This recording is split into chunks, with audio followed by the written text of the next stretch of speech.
Hi everyone, so welcome to another surgery lecture video. Today we will discuss about wounds. You see, wounds is a very big chapter, so we will cover in 3 lectures. First one will be the wound types, next will be wound healing, third will be the treatment. We will cover the standard treatments and the recent or advanced treatments. Okay, wounds is a very important chapter for students, okay, because long questions and short notes will come from this chapter. The wound types and the wound healing is a long type questions, or you can get as like the closed wound or the open wound like short note questions. And it is even more important for field vets, okay, especially the wound types. Okay, wound types is a very important chapter for field vets, because you see in veterological cases, okay, when someone has stabbed or someone has beaten the animal, you have to specify the wound types, which types of wounds, and you have to give the measurements also. So you should know the different wound types. Also these wound types will help you in treatment.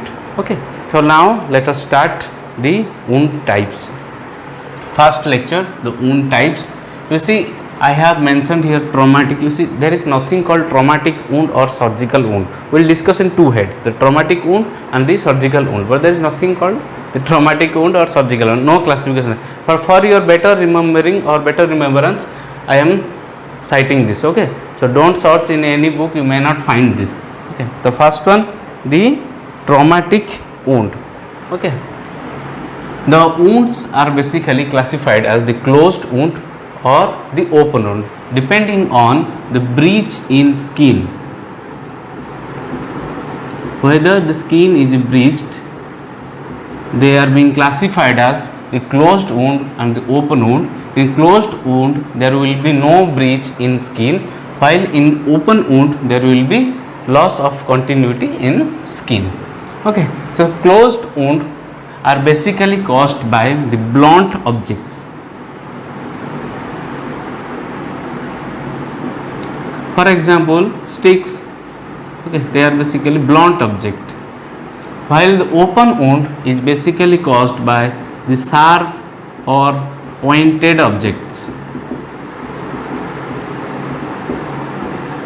You can give examples of like glass, knife, sword.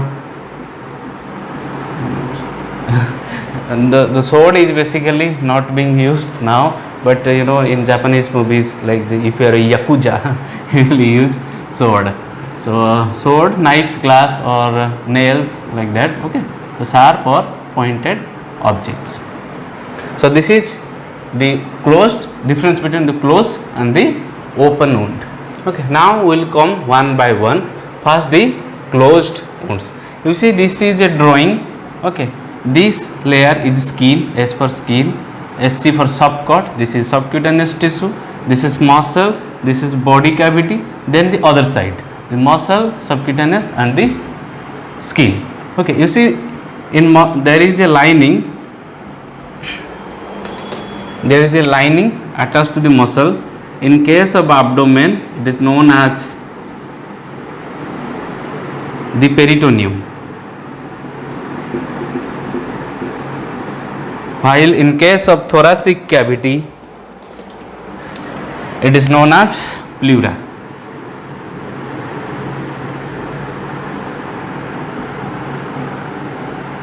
Okay, in the other side also. Okay,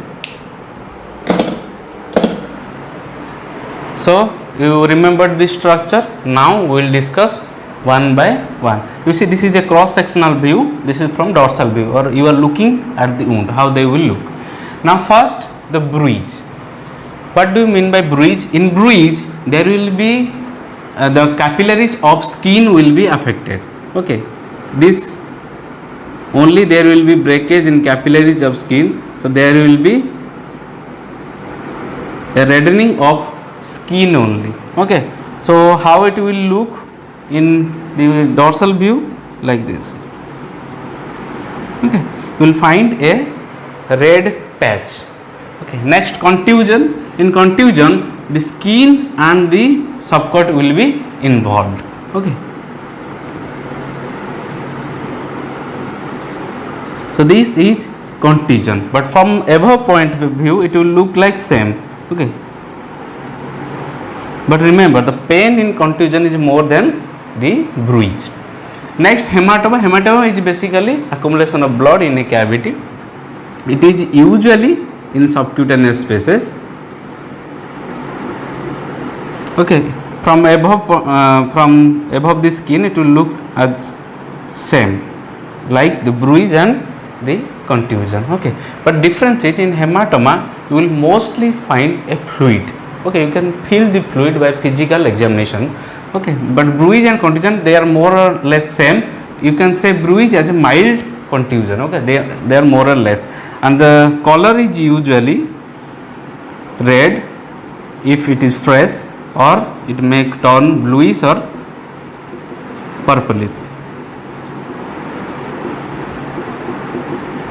Okay, remember this. Okay, from above the structure you may find this coloration. Okay, and if the skin is not breached, then it may be bruise, contusion or hematoma. So this ends the closed wounds. Now the open wounds. Now the incised wound. Incised wound usually is caused by sharp objects.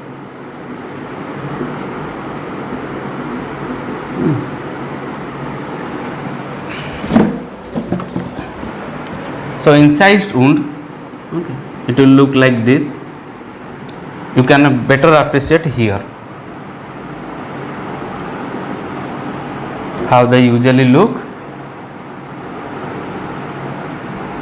The incised wound. The thing about the incised wound is the even edges. Okay, but in lacerated wound, this one is lacerated wound, you will find a uneven edge.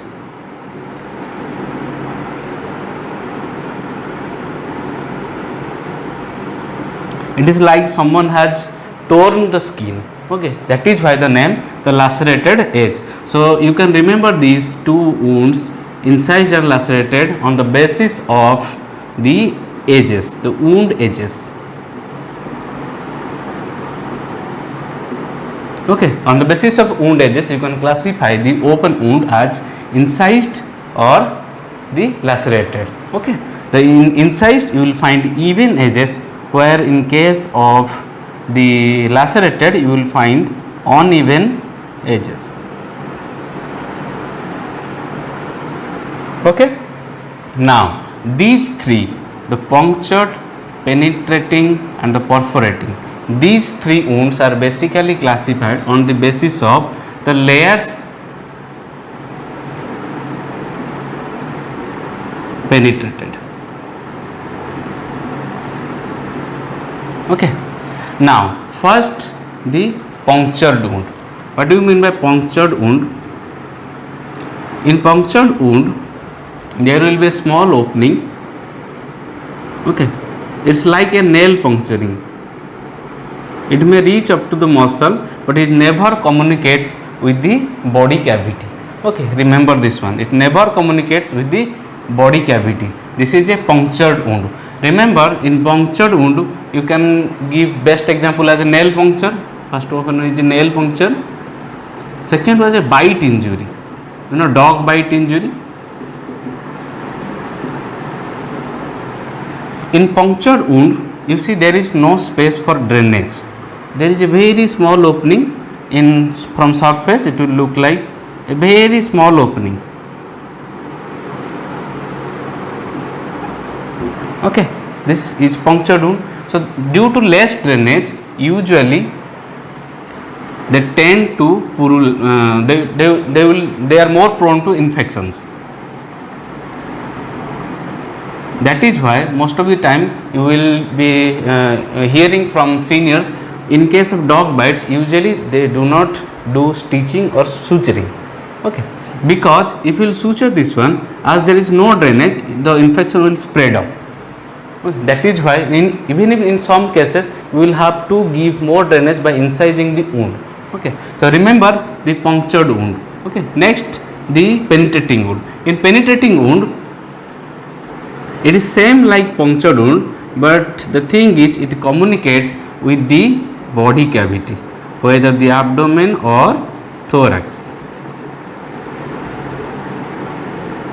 Okay, this is a penetrating wound, but from above surface it will look as of the punctured wound. Okay, this is penetrating wound. Next, perforating. What is perforating? Perforating, in perforating wound there will be a entry point and exit point.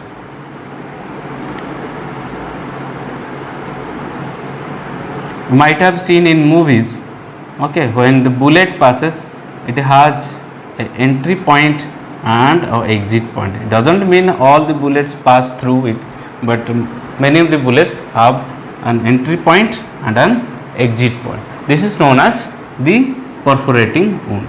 Okay, so you learned the difference between the punctured, penetrating and the perforating. All the wound will look same from the above, but thing is they are penetrating layers. Okay, remember, for punctured wound it will go up to the muscles but never communicate with the body cavity, while in case of a penetrating wound it will communicate with the body cavity. In perforating wound there will be this one is entry point, this is a exit point. Okay, in books you may find a synonym, they usually use in interchangeably the perforating and the penetrating. Okay, next, these two, abrasion and avulsion. This is basically classified on the basis of tissue loss.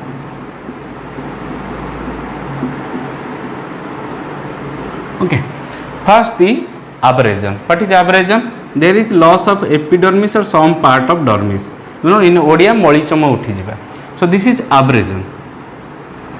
Okay, but avulsion, there will be actual loss of tissue. Okay, it may up to the muscles, there may be some avulsion of tissue. That means some actual tissue is lost. Okay, from above it may look like same abrasion, but thing is the layers you may appreciate by physical examination. Okay, so this is abrasion and avulsion. Next, the granulating and ulcerating. The granulating and ulcerating wound are basically classified on the basis of tendency to heal.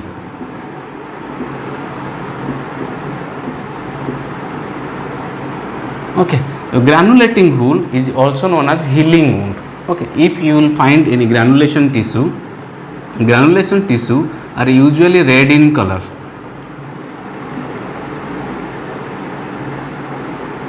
Okay, if there is any wound and you find a red color mass in wound, it is healing. Okay, that is why it is known as granulating. When I will go for the wound healing, you will know the importance of granular tissues. Okay, so granulating wound means there is tendency to heal, or the wound is healing. Okay, from above, this is the wound and you may find the granular mass. It is usually bright pink or red in color. Okay. Next, ulcerating wound. Ulcerating wound doesn't have any tendency to heal. Okay, you can say there is a chronic wound. Okay, usually the color of the ulcerating wound is black, or you may find dead or necrotic tissues blackish white. Okay, you may find dead and necrotic tissues. These are basically the ulcerating wound. From above, it is same as the granulating wound, only the color is little blackish or whitish.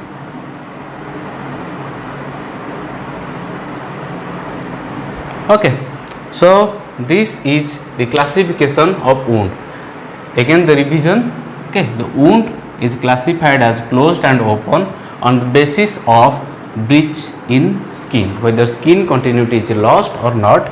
Okay, the closed wound is basically bruise, contusion and hematoma, while the open wound, you remember on the basis of classification, On the basis of age, it is incised and lacerated. Whether the layers are penetrated, on the basis of layers penetrated, punctured, penetrating and perforating. Punctured is up to the muscle, it does not communicate with the body cavity, while in case of penetrating it communicates with the body cavity. In case of perforating, there is the entry point and the exit point. Next, on the basis of tissue loss, abrasion and avulsion. Abrasion is basically loss of epidermis or some part of dermis, while in case of avulsion there is many tissues are lost, maybe skin, subcut or muscle. Then on the basis of tendency to heal, the granulating and the ulcerating. So granulating, you will find a red color mass or red color granular tissue which shows the tendency to heal, while in case of ulcerating wound you will find a dark black or a whitish tissues which are basically dead and necrotic tissues. So this is all about the open and closed wounds. Remember, in case of vitreolegal cases, you have to identify or you have to write in your report which type of wound is this. Remember, while giving a report, you see in a wound, this is length, or you can take this as a length also, but the longer one is length and the shorter one is breadth. Okay, you have to give the length of the wound, the breadth of the wound, and also the height or the depth. Okay, in vitreolegal cases you have to write all these, and also which type of wound is this. Okay, in vitreolegal cases it is very important. From the edges, for example, someone has stabbed a sharp knife. Okay, you will find the incised wound.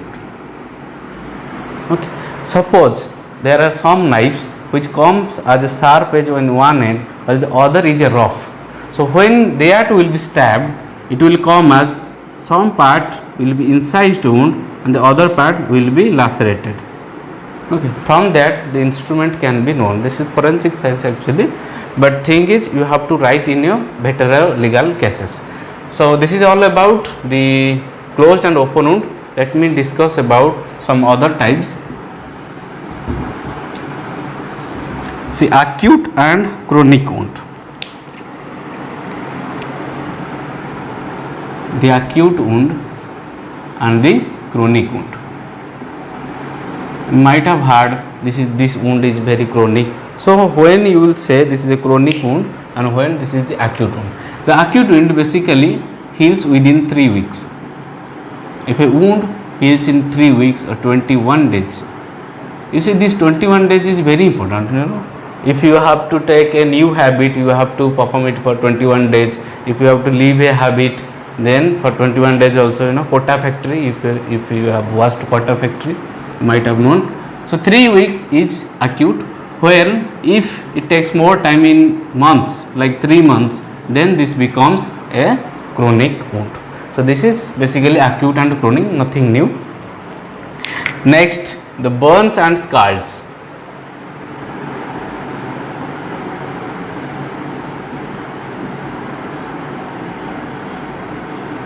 You see, this is a separate chapter in a very small chapter in you may find in Essentials of Veterinary Surgery by A. Venugopalan. The burn wound is basically caused by fire or heat, dry heat basically, while the scalding or scald is caused by moist heat. It may be steam or the hot liquid. Okay, the burn wound and the scald wound. This is also important in vitreolegal cases. You have to give how much percentage has been burned or how much percentage has been scald. So remember, while giving the vitreolegal report for burning or scalding, you have to give it as a percentage burn. Percentage burn or percentage scald. So while giving percentage burn or percentage scald, usually it is eye estimated. Okay, but the thing is, if you go scientifically, you have to measure the body surface area and how much is burned, so you have to give percentage. But while writing your vitreolegal, most of the time it is eye estimated, but write in bracket that it is eye estimated. Okay, this is very essential. Because it is a legal case, we have to write your report carefully.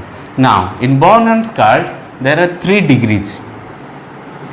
Okay, you can say first degree, the second degree and the third degree.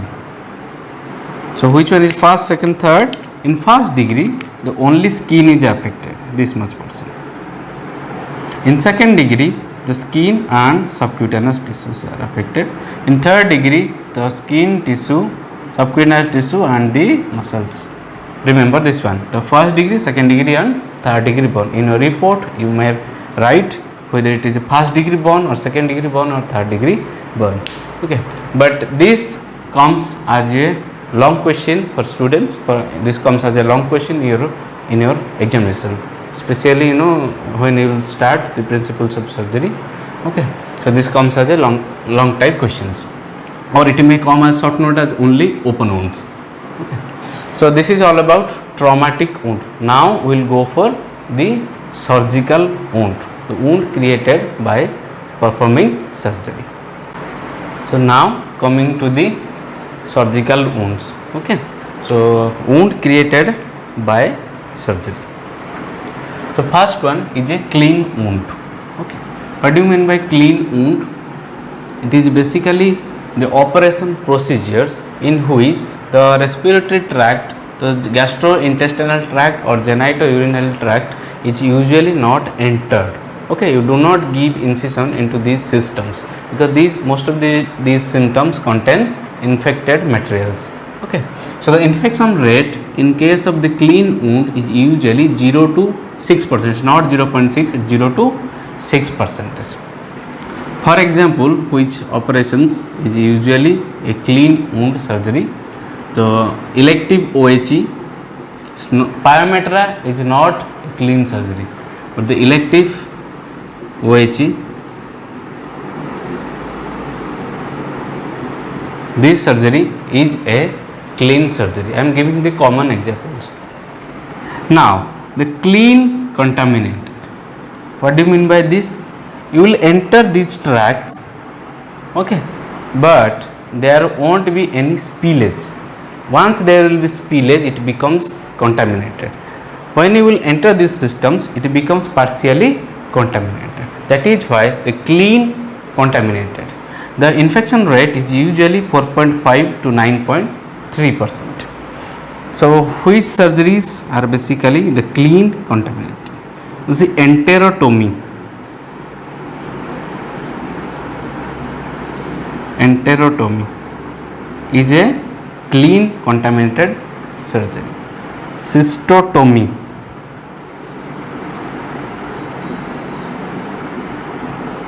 is a clean contaminated surgery. Cholecystectomy, removal of gallbladder. Cholecystectomy, ectomy means removal. Okay, cholecystectomy.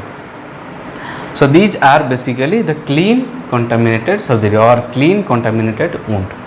Next, the contaminated wound.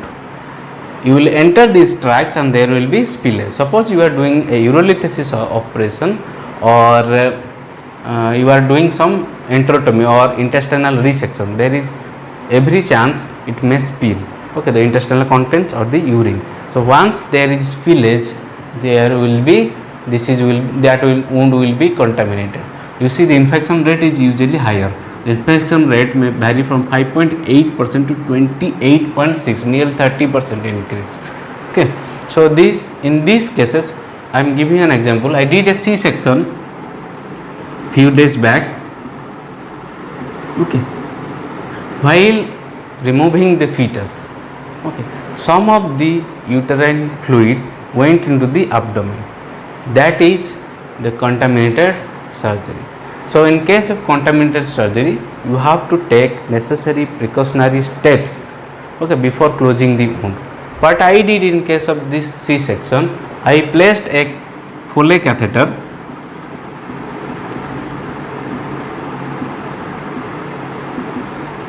under the abdomen, just behind the umbilicus. Once I placed the Foley catheter, all the spillage, that is the infected materials, were drained out by this Foley catheter, and the regular washing through the Foley catheter reduced the infections, and the cow survived. So while doing the contaminated surgery, when you know there is spillage, okay, so take necessary steps to avoid the infection. You see, I am telling the IR because of this. In case of clean surgery, you may not need any prophylactic antibiotic. Okay, you may start antibiotic on the next day.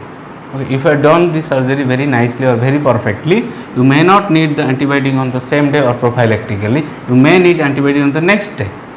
Okay, but in case of clean and contaminated, there is some infection, it may start on the same day. But in case of contaminated surgery, if suppose a C-section which comes after 3 days, okay, 72 hours, that is going to be a contaminated surgery. So you have to give antibiotic prophylactically.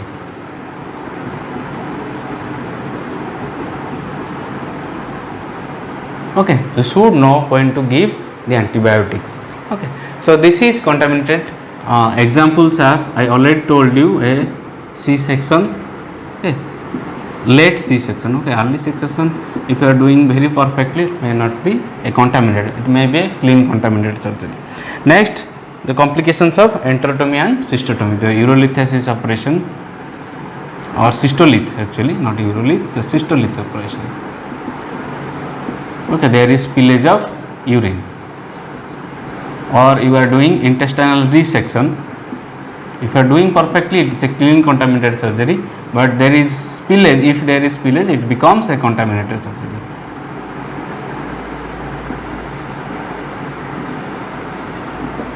Okay, the last one is a dirty wound. Okay,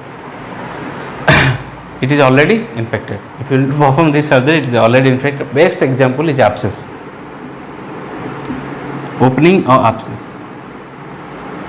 That is a dirty surgery or dirty wound.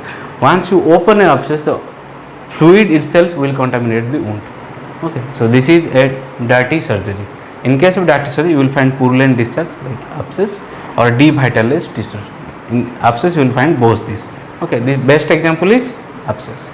So this is all about the surgical wounds. Okay, the 4 types. Remember, first one the clean, the opposite is dirty, then clean contaminated and the contaminated.